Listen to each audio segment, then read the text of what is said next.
Assalamualaikum warahmatullahi wabarakatuh.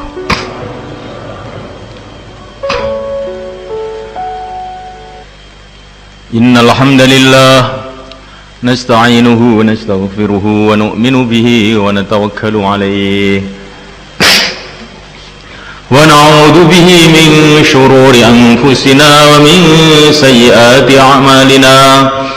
من يهديه الله فلا مضل له ومن يضلل فلا هادي له أشهد أن لا إله إلا الله وحده لا شريك له وأشهد أن سيدنا ومولانا وحبيبنا محمدا عبده ورسوله اللهم صل وسلم وبارك عليه وعلى آله وأصحابه والتابعين لهم بإحسان إلى يوم الدين أما بعد.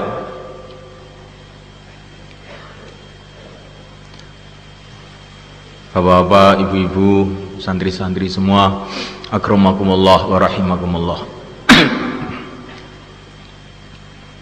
Bapak-bapak, ibu-ibu telah datang dari tempat-tempat yang jauh,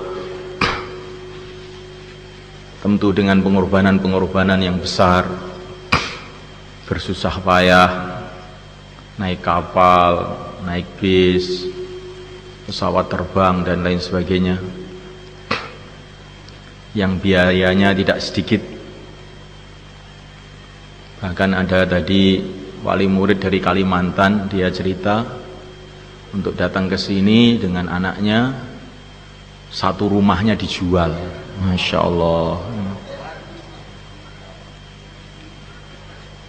Ini pengorbanan-pengorbanan ini tidak sia-sia. Pengorbanan-pengorbanan ini pasti akan dicatat oleh Allah SWT kalau kita ikhlas, dan akan menjadi asbab kebaikan untuk diri kita dan anak-anak kita. Semoga pengorbanan bapak-bapak, ibu-ibu ini seperti pengorbanan dari ibunya Imam Bukhari radhiyallahu ta'ala anhu. Ibunya Imam Bukhari ini seorang wanita yang kaya raya. Dihabiskan hartanya untuk mengantar putranya dari satu negara ke negeri yang lain, satu negara ke negara yang lain. Putar hampir seluruh dunia, diantar itu anak, sampai hartanya habis. Tapi ternyata semulaikan Allah Ta'ala, habisnya hartanya tadi itu tidak sebanding dengan anugerah-anugerah besar yang telah Allah berikan kepada putranya, yaitu Al-Imam Al-Bukhari radhiyallahu ta'ala anhu. Di mana Imam Bukhari ini ilmunya telah digunakan, telah dibaca, telah diamalkan oleh hampir seluruh umat Islam di seluruh dunia. Tidak ada ulama yang tidak membaca kitabnya Imam Bukhari.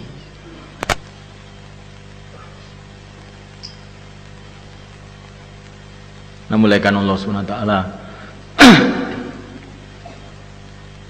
kemuliaan-kemuliaan yang Allah berikan kepada Imam Bukhari ini, tentu orang tuanya juga mendapatkan hasilnya secara sempurna juga di dunia dan akhirat.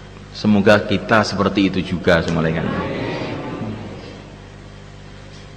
Sebagaimana yang dalam hadis yang sering kita baca, barang siapa yang membaca Quran wastadharahu, dan dihafalkan,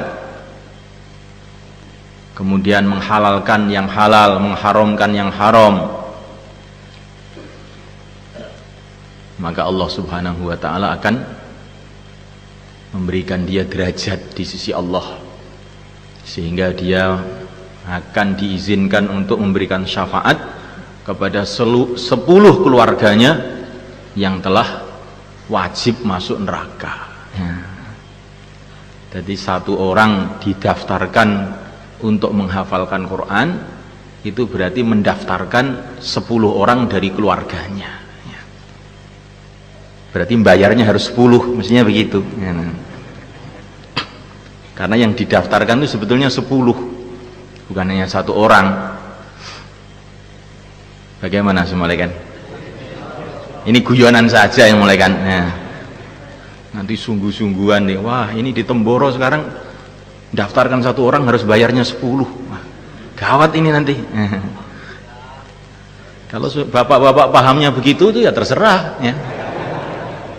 Tapi maksud saya bukan seperti itu. Maksud saya supaya kita ini dalam usaha bagaimana anak kita jadi hafid Quran. Ini kita ini merasa gembira, bukan ini tidak ada hasilnya. Ini hasilnya nanti kekal di akhirat. Dalam waktu kesulitan di padang mahsyar, orang yang anaknya jadi presiden, anaknya jadi menteri, minta tolong kepada anaknya, kamu dulu kan presiden Indonesia, tolonglah saya. Oh, di sini presiden tidak ada, tidak laku lagi jabatan ini. Kamu dulu kan menteri dalam negeri, masa kamu nggak bisa nolong saya toh nak? Ternyata tidak bisa juga. Lah orang yang anaknya hafid Quran, masya Allah bergembira, ngerti begini saya, masya Allah, dulu saya akan berkorban lebih besar lagi, tidak seperti ini. Semoga seperti itu, insya Allah. Apalagi kalau setelah menjadi hafid Quran ini terus meningkat lagi sampai jadi orang alim. Yuqalu lil 'abid udkhulil jannah wa yuqalu lil alim isfa' lin nas. Orang ahli ibadah dipersilahkan masuk surga, tapi orang alim dikatakan kepada orang alim tadi, silahkan memberikan syafaat kepada manusia, tidak ada batas, bukan 10, menurut derajatnya masing-masing. Ada yang memberi syafaat kepada orang 100, 1000 menurut derajat kealimannya, derajat keimanannya, derajat ketakwaannya, maka dia akan memberikan syafaat kepada orang lebih banyak lagi. Waktu itulah semulaikan wa ta'ala kita baru tahu barokahnya, nilainya secara sempurna orang amal agama atau orang yang punya anak mengamalkan agama, memperjuangkan agama. Namulaikan Allah Subhanahu wa ta'ala.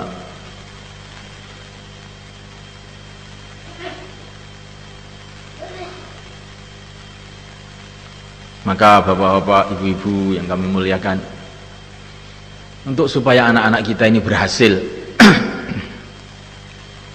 sukses, bisa menjadi anak-anak yang soleh, anak-anak yang hafid Quran, anak-anak yang alim, itu ada usaha-usaha yang telah dicontohkan oleh para nabi, para rasul, para sahabat, para ulama-ulama yang dulu. Kalau kita ini ingin berhasil, ingin sukses, maka ikut orang-orang sukses itu. Allah telah bercerita dalam Al-Quran keluarga yang sukses, yang menurunkan orang-orang hebat. Di antaranya adalah keluarga Ibrahim alaihissalam. Keluarga Ibrahim alaihissalam. Keluarga Ibrahim ini punya anak 2, jadi nabi semua, Ismail dan Ishak alaihissalam. Kemudian punya cucu jadi nabi lagi, yaitu Yakub alaihissalam. Punya buyut jadi nabi lagi, yaitu Yusuf alaihissalam. Seluruh nabi-nabi yang ada dalam Al-Quran kebanyakannya itu dari keluarga Ibrahim alaihissalam. Dan umat ini semulaikan, umat ini dikasih nama oleh Allah SWT sebagai anak cucu Ibrahim. Wajahidu fillahi haqqa jihadih huwa istabakum wa ma ja'ala alaikum fid dini min haraj millata abikum Ibrahim. Jadi kita ini diakui oleh Allah sebagai anak-anaknya Ibrahim. Ibrahim itu ayah kita. Millata abikum Ibrahim, agama ayah kamu yaitu Ibrahim. Ini maknanya apa? Supaya kita ini meniru suasana keluarga Ibrahim ini, sehingga nanti anak-anak kita, cucu-cucu kita, buyut-buyut kita menjadi orang-orang yang baik, menjadi pejuang-pejuang. Nah, mulai kan Allah Ta'ala, ciri khas keluarga Ibrahim itu apa? Di antaranya ciri khasnya semuanya korban untuk agama habis-habisan. Ayahnya korban untuk agama sampai dibakar oleh Namrud. Ibunya korban untuk agama, rela ditinggal di tengah-tengah padang pasir, kering kerontang, nggak ada teman, yaitu Siti Hajar alaihissalatu wassalam. Sampai beliau kehausan, kelaparan, lari-lari dari Safa Marwa.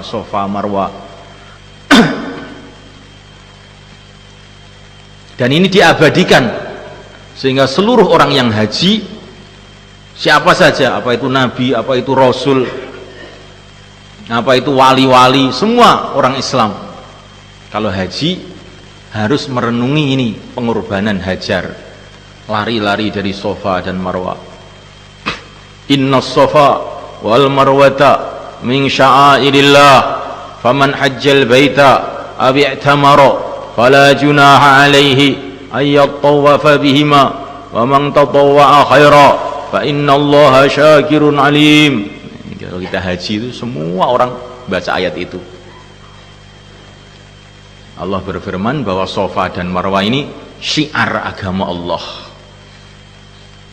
Syiar itu perkara yang agung, tanda kehebatan agama Allah. Padahal ini namanya Safa dan Marwah ini gunung batu kecil saja, dibanding Gunung Lawu nggak ada apa-apanya.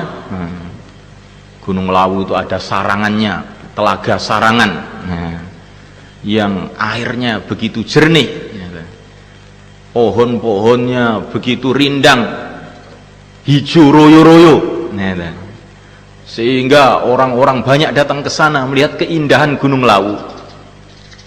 Tapi tidak disebut Gunung Lawu syiar agama Allah.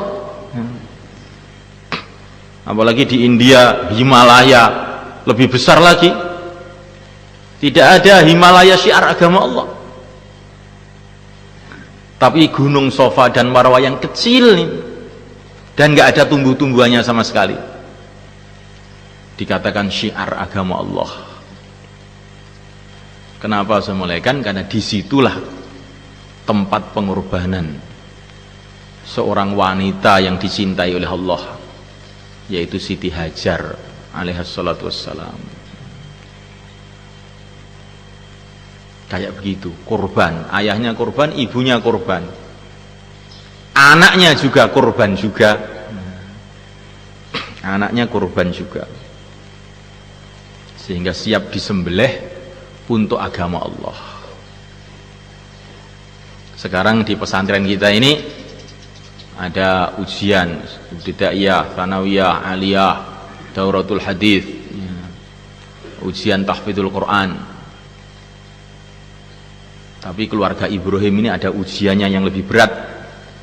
Ini ujian ibtidaiyahnya, apakah kamu siap disembelih atau tidak anakku. Nah, ini ujian ibtidaiyahnya. Dan lulus, muridnya cuma satu tapi lulus. Ini Al-Fatah ini muridnya ini Masya Allah banyak ya.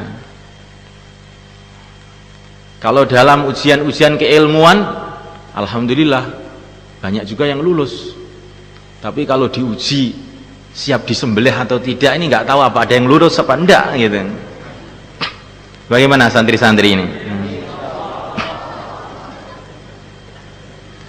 Baru 3 tahun Pak Kiai, saya tidak betah Pak Kiai, rindu sama ibu saya. Bagaimana ini mau lulus seperti ini? Jadi senulaikan Allah Ta'ala untuk supaya keluarga kita ini diberkati oleh Allah sebagaimana keluarga Ibrahim, Itu ciri khasnya itu semua kurban untuk agama. Ayahnya kurban, ibunya kurban, anaknya juga kurban. Nah, mulai karena ta'ala Ismail alaihissalatu wassalam yang akan dicalonkan oleh Allah untuk jadi kakeknya Sayyidul Anbiya, baginda Muhammad alaihissalatu wassalam, itu dipondokkan oleh Nabi Ibrahim, itu dipondokkan di tempat yang kering kerontang di Makkah Al-Mukarramah. Asalnya beliau ini di sana, di Ardul Kan'an, di kota besar dekat sungai, tanah yang subur. Tetapi karena ini mau dicalonkan untuk jadi pejuang, dipindah ke tempat yang kering kerontang, yang sulit, supaya mentalnya itu kuat. Maka begitu anak-anak kita ini belajar di pesantren ini bukan hanya belajar ilmu, tapi belajar kesabaran, belajar ketabahan. Maka tentu di pesantren ini suasananya tidak seenak di rumah. Maka orang-orang tua di pesantren ini membatasi santri-santri kalau pulang paling lama itu 1 bulan saja, yaitu waktu Syawal, 15 Syawal harus sampai sini. Kenapa? Nanti kalau lama-lama kaenaan di rumah itu, kaenaan nggak mau pulang lagi, nggak mau balik ngaji lagi. Maka anak kita ini harus kita siapkan bagaimana dia ini mampu duduk di tengah-tengah padang pasir seperti Ismail alaihissalam. Nanti supaya jadi hebat, tangisannya saja menurunkan malaikat Jibril. Ini Ismail ketika nangis ngoe. Ini bukan nangis biasa, nangis karena kehausan, kelaparan, karena agama. Karena ikut perintah Nabi Ibrahim, maka beliau kelaparan, kehausan waktu masih bayi. Namanya Jibril turun dari langit, ngeduk sumur Zam-Zam, dikeluarkanlah air Zam-Zam, karena barokahnya ini pengorbanan keluarga Ibrahim alaihissalatu wassalam. Pengorbanan ini kelihatannya pahit, tapi hasilnya mereka. Berapa pengorbanan ibunya Imam Bukhari, tapi hasilnya kayak apa? 1000 tahun lebih. Masya Allah, ibunya Imam Bukhari ini tersenyum-senyum tok nih di kuburnya. Di Temboro, qolal Imam Bukhari, dia dapat pahala. Setiap ada orang nyetak kitab Bukhari dapat pahala. Setiap ada orang baca hadis Bukhari dapat pahala. Ibunya dapat pahala, ayahnya dapat pahala. 1300 tahunan. Ini abad kedua Imam Bukhari itu. Masya Allah. Tidak rugi ternyata mengorbankan seluruh hartanya untuk mendidik anaknya ini.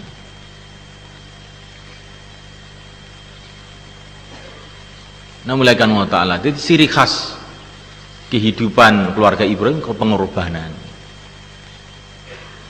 Kemudian yang kedua, saya mulaikan, keluarga Ibrahim ini senengannya itu khidmat. Ibrahim itu terkenal di kalangan para nabi paling seneng khidmat tamu, paling seneng khidmat tamu.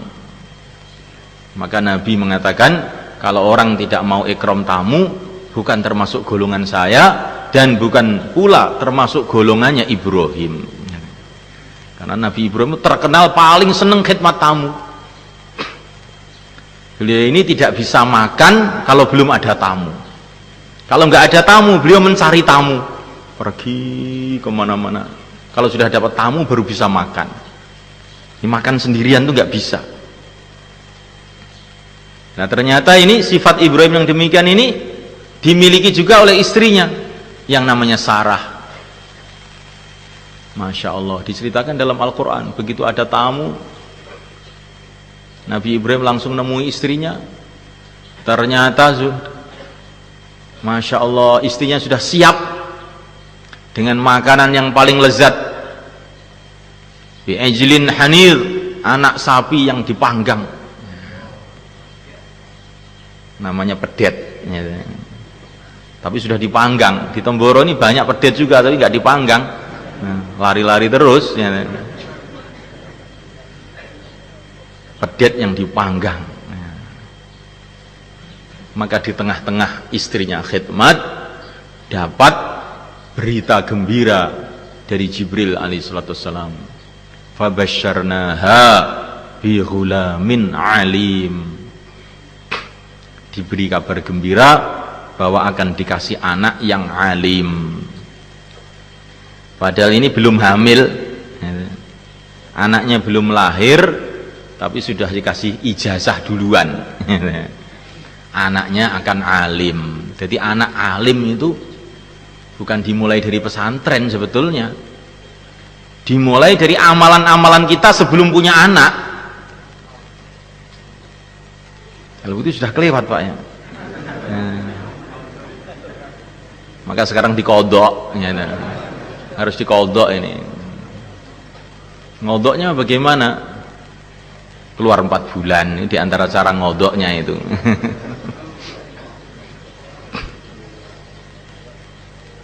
Jadi anak belum lahir sudah dikasih tahu ini anak ini mau alim, maka lahirlah anak namanya Ishak. Ishak itu terjemahnya bahasa Indonesia itu tertawa, tertawa, gembira gitu. Anak ini belum lahir kok sudah alim, gembira ibunya ini, sehingga dikasih nama Ishak. Nah, mulai kan ini diantara ciri khas keluarga Ibrahim, korban untuk agama, suka khidmat. Maka kita ini kalau ada tamu-tamu di rumah kita, tamu di masjid kita, coba istri kita suruh khidmat. Niatnya, ya Allah, saya khidmat tamu, jadikanlah khidmat tamu ini barokahnya untuk anak saya yang sedang di pesantren, jadikanlah dia menggembirakan saya jadi orang alim, jadi pejuang, jadi orang yang dekat pada Allah. Bagaimana sama malaikat? Punya anak alim itu mahal sama malaikat. Masya Allah, tidak bisa main-main ini. Kita perlu pengorbanan-pengorbanan. Terus diantara ciri khas keluarga Ibrahim, malaikat juga beliau ini banyak doa untuk anak cucu. Kadang-kadang wali murid ini Masya Allah sudah sedih melihat anaknya yang tidak istiqomah, yang nakal, ini sedih sehingga mengeluh. Semua orang dilapuri, bagaimana Pak Kiai, bagaimana Ustadz, anak saya ini kok sulit sekali. Semua orang sedih, dia mundar-mandir ke sana kemari mengeluh, tapi kalau malam tidur saja. Bagaimana malaikat? Ini untuk jadi anak yang alim itu perlu pengorbanan malaikat. Di antara pengorbanan kita harus malam itu banyak doa. Berapa kali? Sebanyak-banyaknya. Innallaha yuhibbul mulhina fid du'a. Ya, Allah Subhanahu wa taala suka dengan orang yang doa itu diulang-ulang, terus belum berhasil doa aja terus, akhirnya diterima juga oleh Allah. Ya Allah, jadikanlah anak saya ini menjadi orang alim yang bermanfaat, yang akan menyebarkan agama di seluruh alam. Ya Allah, terus begitu diulang-ulang 1000 kali, 2000 kali, 3000 kali. Nanti satu saat pasti Allah akan tampakkan hasilnya. Doa jangan juga tidak cukup sekali Pak. Kita kadang-kadang ya banyak doa lah Pak, saya ini sudah doa kok, doa 5 menit tidur, doa 5 menit tidur. Nah, mulaikan Allah SWT untuk supaya doa kita diterima perlu ilhah, terus menerus doa. Karena Allah SWT itu ingin melihat kesungguhan kita itu seberapa. Itu Imam Bukhari waktu kecil sakit buta, kena cacar, matanya kena cacar, buta. Ibunya doa tiap malam, nangis tiap malam. Maka Masya Allah, kekuatan doanya seorang ibu, anak yang sudah buta itu. Imam Bukhari tiba-tiba ngipi jumpa Nabi Ibrahim. Maka Nabi Ibrahim mengatakan kurang lebihnya, berkat doanya ibu kamu, mata kamu disembuhkan oleh Allah. Bangun tidur sudah melek lagi. Di doanya ibu itu penting. Jangan cita-citanya anaknya hafid Quran, jadi orang alim, anaknya supaya jadi wali, tapi ibunya nonton TV terus. Nah, ini namanya ngalor ngidul, ini nggak cocok ini. Antara cita-citanya dengan amalannya ini gak cocok blas gitu. Ya bagaimana ini ya. Seperti orang berdoa ya, dan cita-citanya ini ingin ke Surabaya, tapi dia berjalan ke barat terus ya. Cita-citanya ingin ke Surabaya kok melakoni ngulon terus, ya apa ya. Cita-cita ingin ke Surabaya, berjalan ke barat terus, maksudnya dari sini loh. Ya memang kalau orang Sulawesi harus berjalan ke barat terus ke Surabaya ya. Orang sini ingin ke Surabaya harus ke timur bukan ke barat. Akhirnya sampai Jakarta. Setelah sampai Jakarta menyesal. Saya ini cita-cita saya ingin sampai Surabaya. Dan saya juga sudah banyak doa untuk sampai ke Surabaya. Tapi kok nyatanya sampai Jakarta. Nah ceritanya bagaimana tuh Pak? Ya saya ini ya doa terus, tapi saya berjalannya ke barat terus. Itu sama dengan kita ini punya cita-cita anak yang soleh, anak alim, anak pejuang, tapi amalan kita ini tidak kita sesuaikan dengan cita-cita kita. Maka ini perlu dalam majlis yang mulia ini kita menyesuaikan diri dengan cita-cita kita ini. Ini menunjukkan bahwa kita ini bersungguh-sungguh. Kalau kita bersungguh-sungguh doa betul malaikat, satu saat pasti Allah tampakkan. Al-Imam As-Suyuti radhiyallahu ta'ala anhu malaikat, itu beliau punya anak. Ini anaknya semua alim semua, kecuali satu ini agak nakal. Padahal Imam As-Suyuti ini ulama besar yang ngaring kitab tafsir Jalalain. Dan banyak sekali kitab-kitab yang dikarang oleh Imam Suyuti. Tingkat kewaliannya Imam Suyuti itu sampai beliau ini sering berjumpa Nabi itu dalam keadaan berjaga, lek-lekan, melek ya. Sampai beliau ini bisa bertanya kepada Nabi, hadis ini sahih apa dhaif ya. Tingkat kewaliannya itu sampai kayak begitu, tapi diuji oleh Allah punya anak itu nakal. Maka beliau sudah berdoa sampai tiap malam nangis gara-gara anaknya ini. Begitu doa sudah sampai puncaknya doa, beliau menangis kepada Allah, ya Allah, betul-betul saya ini tidak mampu mendidik anak saya. Hanya Engkau saja yang aku harapkan. Ya Allah, bila anak ini masih bisa diperbaiki, panjangkan umurnya. Kalau tidak, matikan saja ya Allah. Sampai kayak begitu. Setelah didoain malam-malam begitu, pagi-pagi tahu-tahu anaknya malah hilang ya. Dicari-cari nggak ketemu, loh kok malah hilang, didoain ya. Masya Allah, dicari bertahun-tahun nggak ketemu. Setelah beberapa tahun mulai kan tahu-tahu datang, ternyata dia ini minggat ke Maghrib sana, ke Maroko sana, belajar di sana. Pulang-pulang sudah jadi orang alim. Dan ini yang ajib, itu cerita ini ditulis oleh para ulama, ditempelkan di kuburannya Imam Suyuti di Mesir sana. Bagi untuk pelajaran buat wali murid yang anaknya agak nakal gitu. Ndungone kurang. Ndungone kurang.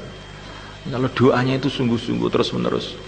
Nabi mengatakan di antara doa yang makbul adalah doa orang tua untuk anaknya. Makanya saya ini kalau ada orang tua bilang saya sudah doa tapi anak saya tetap nakal, itu nggak percaya saya. Saya lebih percaya kepada Nabi daripada kepada kamu. Wong Nabi mengatakan doanya orang tua itu makbul kok. Kok kamu katanya sudah doa nggak makbul? Mesti kamu ini belum doa. Atau doa tapi nggak sungguh-sungguh. Doa sebentar harus tidur. Doanya nggak sungguh-sungguh. Bagaimana semuanya kan? Maka kita banyak doa. Ini perkara yang penting, doa. Buat amalan-amalan khusus untuk anaknya, amalan-amalan khusus untuk anaknya. Seperti ceritanya ayahnya Imam Ghazali. Bagaimana beliau ini orang awam, tapi anaknya semua jadi ulama-ulama besar semua, jadi aulia semua. Ini ayahnya Imam Ghazali. Beliau ini penjual manisan. Tapi kalau beliau melihat orang-orang yang sedang ngaji, beliau ini terenyuh nangis. Ya Allah, jadikanlah anak saya nanti jadi orang-orang alim, ya Allah. Bukan hanya doa saja, manisannya nggak jadi dijual, dibagi-bagi sama orang-orang yang ngaji itu. Masya Allah. Di doa dan korban. Akhirnya punya anak dua-duanya jadi alim besar semua. Yang paling terkenal adalah Al-Imam Al-Ghazali rahimahullah, yang ilmunya sudah hampir 1000 tahun dipelajari di seluruh dunia. Bagaimana semuanya? Insyaallah kita niat semuanya. Dan yang lebih penting lagi semuanya, ini semuanya ini kalau kita ini punya niat dan cita-cita. Karena ini wali murid ini kadang-kadang ini cita-cita ini belum punya gitu kan. Sehingga nanti kalau anaknya sudah 6 tahun di sini, sudah mungkin dianggap terlalu lama di pesantren, ya. Maka pikiran orang tua itu berubah. Maka kirim surat ke pesantren atau ngutus orang ke pesantren untuk mamitkan anaknya. Kenapa kok belum selesai, belum tamat kok dipamitkan? Ya orang tua, sudah sakit-sakitan. Maka anak dipinta pulang untuk khidmat orang tua. Lah kalau orang tua ini cita-citanya seperti ini namanya cita-citanya tuh anak mau dijadikan perawat saja, bukan mau dijadikan ulama. Kalau begini ini, lah bagaimana bisa jadi ulama? Wong cita-citanya tuh anaknya untuk jadi perawat. Maka kita ini harus punya cita-cita. Seperti cita-citanya ibunya Maryam. Ibunya Maryam punya cita-cita, diceritakan dalam Al-Quran. Cita-citanya anaknya untuk agama, untuk jadi pejuang. Idza qalat imra'atu Imran rabbi inni nadartu laka ma fi batni muharrara. Masya Allah. Saya bernadar, hai Tuhanku, anak saya yang di perutku ini muharrar, saya bebaskan dari segala urusan, hanya untuk agama saja. Biar saya sakit-sakitan nggak apa-apa, biar anak ngaji terus. Biar saya kesulitan di rumah nggak apa-apa, biar anak saya ngaji terus, biar jadi orang alim. Daripada khidmat di dunia paling setahun 2 tahun, biar nanti dia khidmat di surga saja. Memberikan syafaat di pintu surga. Bagaimana semuanya? Ini penting nih, terutama nggih tiang-tiang sing selak Magetan, Bangsa Bluro, Bijonegoro, Ngawi, nggih, Medion biasane ngoten niku, biasane niku ngeten. Mun dangu lho Pak Kiai. 5 tahun ngeten. Kayak kula niki nggih rening sing melok ngancani niku lho ngendus ngeten. Sapi ini nggih mboten sing ngopeni, wong pelawasan gitu. Sapi ini gak ening sing ngopeni. Lah iki kiai iki mikir ben anake iki dadi ulama, Lah bapake mikir ben anake angon sapi. Lah piye iso jalan ngeten iki? Ngeten. Akhirnya anaknya bingung. Gitu. Jadi sudah mulai karena Allah Ta'ala, kita ini harus punya cita-cita yang dur, yang tinggi, cita-cita yang tinggi. Bagaimana anak jadi ulama? Itu ceritanya Mubed ini, yang baru dari Nizamuddin, ketemu Maulana Ilyas Barabangkawi yang nahkik Hayatus Sahabah. Beliau itu nahkik Hayatus Sahabah, satu kitab ini saja waktunya itu 16 tahun. Beliau ini cerita, Masya Allah, saya ini bersyukur kepada Allah. Ayah saya ini orang awam, ya, nggak ngerti apa-apa, tapi anak-anaknya jadi ulama. Nah kita ini harus bercita-cita seperti itu. Walaupun kita ini orang awam, nggak pernah pesantren, tapi punya cita-cita. Anaknya jadi ulama, anaknya jadi orang yang dekat pada Allah. Karena Imam Bukhari itu ayahnya, ibunya orang awam juga. Imam Ghazali begitu juga. Tapi karena ada cita-cita, ada tangisan, pengorbanan, doa, akhirnya anaknya jadi orang-orang hebat. Bangun rumah itu penting mulai kan, tapi bangun anak lebih penting lagi. Bangun anak lebih penting lagi. Kalau anak kita ini jadi ulama, insya Allah nanti punya rumah, gak usah dipikirkan rumahnya ya. Gak ada ceritanya orang yang mengamalkan agama sungguh-sungguh terus kelaparan, tidak ada. Lihat ulama-ulama zaman dulu itu, apa mereka kelaparan? Tidak. Jadi kita ini harus yakin bahwa kalau anak saya jadi orang alim, anak saya jadi orang yang dekat pada Allah, nanti dia hidupnya akan sukses kalau betul-betul diamalkan. Sehingga kita ini doanya itu sungguh-sungguh, nangisnya waktu malam itu sungguh-sungguh, pengorbanannya itu juga sungguh-sungguh. Gitu semulaikan. Ada seorang Madinah namanya Farrukh. Dia ini orang kaya, punya uang itu 1 karung semulaikan. Zaman dulu nggak ada bank, nggak ada apa-apa. Lah uangnya 1 karung itu dipendem di bawah tanah. Kemudian bilang sama istrinya, saya sekarang mau keluar di jalan Allah. Ini uang ini 1 karung saya pendem di sini, kamu jaga ya. Maka dia keluar jalan Allah. Dikira istrinya ya, waktu itu istrinya sedang hamil. Dia keluar jalan Allah. Ternyata keluarnya itu lama sekali, nggak pulang-pulang. Sampai berapa bulan keluarnya? 24 tahun keluar itu. Sampai di pojok dunia sana. Setelah 24 tahun pulang ke Madinah, dia ke masjid dulu. Maka dia heran, orang-orang tua-tua sudah pada mati semua, kok khotibnya kok lain, kok anak muda jadi khotib. Khotibnya Masya Allah, suaranya bagus, indah. Nggak ngerti dia, ini siapa, belum kenal saya. Waktu saya keluar ini, anak ini belum lahir, yang jelas ini. Sebetulnya itu anaknya dia itu, yang waktu dia keluar di perut ibunya, sudah jadi ulama besar, namanya Robi'ah, gurunya Imam Malik. Maka sebelum dia pulang, dengarkan taklim di masjid itu, saya seneng, Masya Allah. Kok ada ulama yang sehebat ini? Akhirnya dia pulang. Setelah pulang, loh kok ternyata ulama itu tadi kok di rumah dia. Maka dia terkejut, wah ini berarti ngawini istri saya ini anak ini. Orang masih punya suami kok dikawini, bagaimana ini? Maka dia langsung marah, pedangnya dihunus. Maka sama istrinya dikata, kenapa kamu marah-marah? Ini anak, kenapa dia masuk di sini? Ini kan rumah saya, kamu istri saya. Ini siapa ini masuk di sini?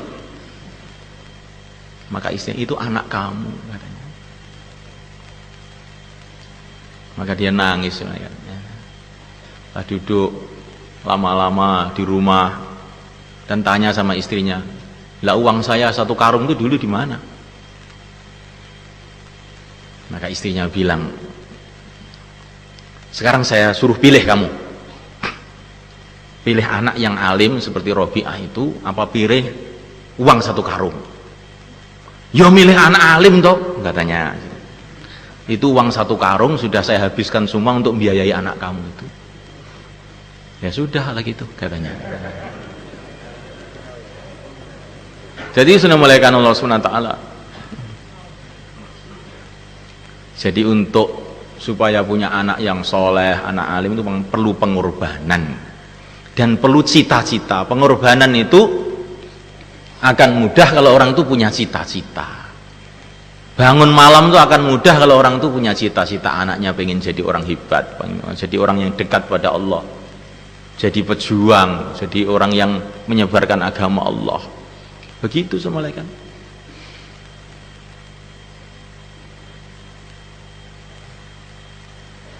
Tetapi dengan doanya orang-orang jauh, katanya Nabi, di antara doa yang makbul adalah doanya orang jauh kepada saudaranya yang jauh. Da'ul li akhihi fi dhuhril ghaib. Bapak yang dari Sulawesi, yang dari Aceh, yang dari Maluku, disempatkan pada waktu malam doa supaya usaha-usaha di sini dimudahkan, maka nanti pengalaman itu ada aja, jalan keluarnya itu ada saja. Jadi ini kita cerita mengenai hal-hal ini bukan maksudnya mengeluh kepada bapak-bapak, bukan, tapi untuk minta doa saja. Kita punya pengalaman kalau orang itu banyak doa, ada aja jalan keluar itu. Ada aja jalan keluar. Belum pernah ada cerita orang doa terus tidak ada jalan keluar. Walam akum bidu'aika rabbi syaqiyya, kata Nabi Zakaria. Belum pernah saya ini celaka padahal saya ini doa. Dan ini cerita Nabi Zakaria dalam Quran ini juga pantas kita renungi bagi orang-orang yang ingin punya anak yang soleh. Dzikru rahmati rabbika abdahu Zakaria. Ini ada surat diceritakan dalam Al-Quran untuk bercerita mengenai rahmat Allah kepada Nabi Zakaria. Allah bercerita dalam ayat ini bagaimana Allah akan memberi rahmat kepada Nabi Zakaria. Maka rahmat Allah yang begitu banyak datang kepada Nabi Zakaria dimulai dengan doa. Idznada rabbahu nidaan khafiyya. Malam hari beliau doa merintih-rintih kepada Allah Subhanahu wa taala. Ringkasnya minta anak yang soleh. Akhirnya dikasih anak, yaitu Nabi Yahya alaihi salatu wassalam. Jadi ringkasnya ini doa ini penting sudah. Orang-orang yang hebat-hebat, orang-orang yang sukses dalam agama ini senantiasa itu awalnya itu karena mereka itu tawajuh kepada Allah. Awalnya itu mereka itu berdoa, akhirnya datang macam-macam kebaikan. Maka kita ini doa lagi dan doa lagi. Nah, mulaikan Allah Subhanahu wa taala. Saya kira itu yang bisa saya sampaikan. Ini sudah jam 12 mulaikan. Kalau Bapak ingin masih mendengarkan pengajian-pengajian lagi, ini di masjid ini tiap hari ada bayan terus. Bayan subuh, bayan asar, bayan maghrib, tiap hari ada bayan terus. Kalau masih ada di sini sehari, 2 hari, 3 hari, boleh juga ikut program-program di sini. Tapi bayan-bayan, penjelasan-penjelasan tadi harus kita simpulkan untuk kesuksesan diri kita dan anak-anak kita, dan juga untuk kesuksesan perjuangan umat. Kita perlu banyak doa, banyak berkorban. Dan satu lagi yang perlu lagi kita pikirkan, kalau kita ingin anak-anak kita sukses, coba kita juga memikirkan anak-anaknya orang lain. Kata para ulama, kenapa ulama-ulama dulu itu anaknya jadi orang-orang alim? Di antara sebabnya karena ayahnya itu senantiasa memikirkan anaknya orang lain. akhirnya pertolongan Allah datang kepada anak dia sendiri. Maka kita dengan memikirkan anaknya tetangga kita, memikirkan anaknya umat Islam. Itu di Pakistan dulu ada orang namanya Bayi Quraisy. Beliau ini termasuk orang tua dakwah di Pakistan, Quraisy. Dan dia ini punya anak namanya Ihsanul Haq, buweling ini anaknya, nggak mau ngaji. Sehingga beberapa orang itu negur pada ayahnya, Tuan ini dakwah ke sana kemari, mikirkan sana kemari. Tapi anak Tuan sendiri ini nggak mau ngaji. Bagaimana? Maka Quraisy ini nangis. Saya tiap hari memikirkan anaknya orang Islam supaya jadi baik. Tidak mungkin anak saya tidak dibaiki oleh Allah. Tidak mungkin anak saya tidak ditolong oleh Allah. Karena Allah sudah berjanji lewat nabinya, kalau orang itu membantu saudaranya akan dibantu oleh Allah. Ketika dia mengatakan seperti itu, tahu-tahu Ihsan ini pikirannya berubah, tahu-tahu ngaji, sekarang jadi ulama, masya Allah, yang tanggung jawab pesantren besar di sana. Jadi Assalamualaikum warahmatullahi wabarakatuh. Kalau kita ini memikirkan orang-orang lain, ini barokahnya juga kepada anak-anak kita. Seperti ceritanya Maulana Ishaq, ayahnya Sunan Giri, nggak pernah jumpa anaknya karena beliau dakwah di sana, di Aceh sana, kemudian meninggalnya di Malaysia katanya. Nggak pernah jumpa anaknya, tapi karena ayahnya ini fikir agama, akhirnya anaknya dijaga oleh Allah, sehingga walaupun nggak pernah jumpa ayahnya, akhirnya jadi alim besar, Sunan Giri, menyebarkan agama di tanah Jawa. Ini cerita-cerita yang perlu kita renungi. Jadi dengan kita memikirkan orang lain, kita ini ada niat juga, ya Allah, dengan saya memikirkan orang lain ini, jagalah keluarga saya, terimalah anak saya. Insyaallah dimulaikan. Kalau ada orang-orang di halkah kita, di tempat kita, anaknya perlu dibantu, kita bantu, masya Allah.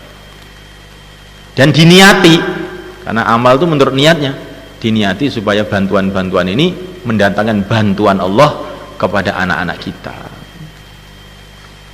Seorang anaknya berangkat ke pesantren, masya Allah, ya, di tengah laut naik kapal, tiba-tiba ada badai,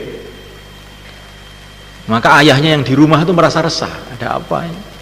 Maka dia langsung ngambil uang, keluar ke rumah, diberikan fakir miskin, sambil dia berdoa, ya Allah, ini uang sedekah, niat saya supaya anak saya ini selamat. Maka tiba-tiba langsung ada suara dalam kapal itu, sedekah ayah kamu sudah diterima. Nah, akhirnya langsung reda itu angin, malaikat. Jadi kalau hati kita ini resah, kok saya ini ingat terus anak saya, ada apa ini, cepat-cepat sedekah, insyaallah malaikat. Karena sedekah itu tadfa'ul bala, nolak bala. Ya Allah, dengan sedekah ini jagalah anak saya. Kemarin itu ada seorang pejabat datang ke saya, Pak, saya ini banyak fitnah, Pak, saya ini difitnah begini, fitnah begini, fitnah gini, padahal saya ini tidak. Bagaimana ini? Jalan keluarnya bagaimana? Maka saya bilang, tiap habis sholat subuh kamu sedekah, dan tidak boleh kamu wakilkan siapa-siapa, sedekah sendiri. Niatnya supaya nolak bala. Baru beberapa hari laporan, alhamdulillah selamat Pak, saya nggak jadi dituntut. Barokah sedekah. Jadi kalau orang itu banyak musibah itu biasanya ini sedekahnya kurang, biasanya begitu. Makanya perbanyak sedekah, insyaallah malaikat. Sedekah ini perkara penting. Kemarin itu ada orang Jakarta datang sama saya, Ini ceritanya, Pak, anak saya bedal. Apa tahu bedal? Lari. Lah kenapa lari? Pokoknya dia ini mau kawin sama seorang perempuan, padahal perempuan ini sudah tua juga, nggak tahu kenapa dia ini. Mumet saya nggak bisa dinasihati lagi. Maka saya bilang sodakoh. Langsung dia ini beli kambing berapa, sembelih untuk makan jamaah waktu bareng-bareng. Baru besoknya sudah laporan, sudah pulang nggak jadi kawin, Pak. Masya Allah. Jadi anak nakal ternyata ini diantara sebabnya kurang sodakoh, diantaranya ini. Diantaranya loh malaikannya. Ini banyak pengalaman saya begini-begini ini dengan sodakoh itu. Banyak masalah-masalah itu jadi selesai dengan sodakoh. Jadi doa, kurban, sodakoh, memikirkan orang lain, ini semuanya mulai kan termasuk dalam hal itu adalah dakwah. Maka ini semua barokahnya ini akan sampai kepada anak-anak kita, cucu-cucu kita, insyaallah. Kurang lebihnya kami minta maaf semuanya kan. Kita sekarang doa sama-sama, semoga majlis kita ini diterima oleh Allah.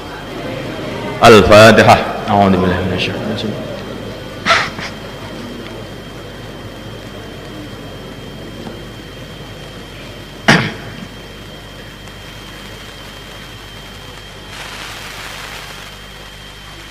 Allahumma salli wa sallim wa barik ala sayyidina Muhammad wa ala ali sayyidina Muhammad kama sallaita wa sallamta wa barakta ala sayyidina Ibrahim wa ala ali sayyidina Ibrahim fil alamin innaka Hamidum Majid. Rabbana zalamna anfusana wa illam taghfir lana wa tarhamna lanakunanna minal khasirin. Nas'aluka min khairi ma sa'alakahu nabiyyuka Muhammad sallallahu alaihi wasallam wal anbiya wal mursalun wal malaikatul muqarrabun wa ibadukas salihun. Nas'aluka ya Allah bi annaka antallah al ahadus samadul ladzi lam yalid wa lam yulad wa lam yakul lahu kufuwan ahad an taghfir lana khatayana wa tuyassira umurana wa taqdiya hajatina wa tu'ammina rawatina wa tastura awratina wa tahdiyana wa tahdiya bina وتجعلنا سببا لمن اهتدى. ربنا هب لنا من أزواجنا وذرياتنا قرة أعين واجعلنا للمتقين إماما واجعلنا للمتقين إماما واجعلنا للمتقين إماما واجعلنا للمتقين إماما واجعلنا للمتقين إماما. ربنا هب لنا من أزواجنا وذرياتنا قرة أعين واجعلنا للمتقين إماما واجعلنا للمتقين إماما واجعلنا للمتقين إماما. ربنا وآتنا ما وعدتنا على رسلك ولا تخزنا يوم القيامة إنك لا تخلف الميعاد. اللهم أفض علينا من بركات آل إبراهيم عليه السلام. اللهم أفض علينا من بركات آل عمران عليه السلام. اللهم أفض علينا من بركات آل داود عليه السلام. اللهم أفض علينا من بركات آل سيدنا مولانا وحبيبنا محمد صلى الله عليه وسلم. اللهم أفض علينا من بركات مشايخنا الكرام والأولياء العظام بدون محنة ولا بلية بمجرد فضلك العظيم وبشفاعة رسولك الكريم إنك أنت الله البر الرحيم. Ya Allah, ampunilah kami ya Allah, ampunilah kedua orang tua kami ya Allah, ampunilah ahli keluarga kami ya Allah, teman-teman seperjuangan kami ya Allah, santri-santri kami ya Allah, dan umat Islam di seluruh alam ya Allah. Ya Allah, jadikanlah keluarga kami ya Allah, berkatilah keluarga kami ya Allah, sebagaimana Engkau telah memberkati keluarga Ibrahim alaihi salatu wassalam, sebagaimana Engkau telah memberkati keluarga Imran alaihi salatu wassalam. Ya Allah, berkatilah keluarga kami ya Allah, sebagaimana Engkau telah memberkati keluarga junjungan kita yang mulia baginda Muhammad sallallahu alaihi wasallam. Ya Allah, berkatilah kami ya Allah, berkatilah keluarga kami ya Allah, berkatilah kampung kami ya Allah, berkatilah masjid kami ya Allah, sebagaimana Engkau telah memberkati hamba-hambamu yang Engkau ridhai ya Allah, hamba-hambamu yang Engkau cintai ya Allah. Ya Allah, berikanlah kepada kami ya Allah dan anak-anak kami ya Allah iman yang sempurna ya Allah, yakin yang mantap ya Allah, akhlak dan budi pekerti yang mulia ya Allah, rizki yang halal yang barakah ya Allah, kefahaman kepada agamamu ya Allah, dan kepada perjuangan agamamu ya Allah. Ya Allah, turunkanlah hidayat di seluruh alam ya Allah, mudahkanlah hidayat di seluruh alam ya Allah, kekalkanlah hidayat di seluruh alam ya Allah. Ya Allah, jadikanlah kami semua sebab hidayat seluruh alam ya Allah. Ya Allah, jadikanlah pertemuan kami ini ya Allah pertemuan yang penuh dengan berkah ya Allah. Jadikanlah perpisahan kami ya Allah perpisahan yang penuh dengan rahmat ya Allah, perpisahan yang penuh dengan rahmat ya Allah. Ya Allah, pandanglah kami ya Allah, pandanglah anak-anak kami ya Allah, pandanglah keluarga kami ya Allah dengan kasih sayang-Mu ya Allah, dengan rahmat-Mu ya Allah, dengan berkah-Mu ya Allah. Ya Allah, Engkau mengetahui masalah-masalah kami ya Allah, Engkau mengetahui kesulitan-kesulitan kami ya Allah, Engkau mengetahui kesedihan kami ya Allah. Ya Allah, mudahkanlah urusan-urusan kami ya Allah, selesaikanlah masalah-masalah kami ya Allah, bayarlah hutang-hutang kami ya Allah. Ya Allah, jadikanlah anak-anak kami ya Allah di anak-anak yang soleh ya Allah, yang mengamalkan agamamu ya Allah, memahami agamamu ya Allah, memperjuangkan agamamu ya Allah, menyebarkan agamamu di seluruh alam ya Allah. Ya Allah, jagalah kami semua ya Allah, jagalah anak-anak kami ya Allah, anak cucu kami sampai hari kiamat ya Allah. Jagalah semuanya ya Allah, jagalah imannya ya Allah, jagalah amalannya ya Allah, jagalah harta bendanya ya Allah, jagalah kehormatannya ya Allah. Ya Allah, jagalah semuanya ya Allah, jagalah dunianya ya Allah, jagalah akhiratnya ya Allah, jagalah semuanya ya Allah, sebagaimana Engkau telah menjaga ya Allah para nabi, para rasul, para sahabat dan para wali-walimu ya Allah. Rabbana atina fid dunya hasanah wa fil akhirati hasanah wa qina adzabannar. Wa sallallahu wa baraka ala sayyidina maulana Muhammad wa ala alihi wa ashabihi ajma'in. Alhamdulillahirabbil alamin. Kurang lebihnya kami mohon maaf, semoga Bapak-bapak, Ibu-ibu atas kekurangan-kekurangan penyambutan kepada Bapak-bapak semua. Mohon maaf yang sebesar-besarnya, dan nanti khidmat dulu. Setelah khidmat baru kita sholat duhur berjamaah di sini. Dan bagi ibu-ibu atau santri-santri putri, sholatnya bisa di situ atau sholatnya bisa di kompleknya masing-masing juga. Di sana ada, karena mungkin tempat wudhunya kurang di belakang, bisa nanti sholat di kompleknya. Mau kalau sholat di sini juga boleh. Nah. Oh, santri putri khidmatnya langsung di kompleknya ternyata ya. Santri putri khidmatnya di kompleknya. Nah, wali muridnya komplek khidmatnya di sini. Santri-santri putra juga khidmatnya di sini. Sebelah utara nanti santri-santri. Sebelah utara. Wali murid sebelah selatan.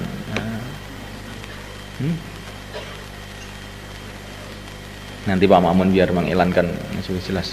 Kami mohon maaf, jazakumullah.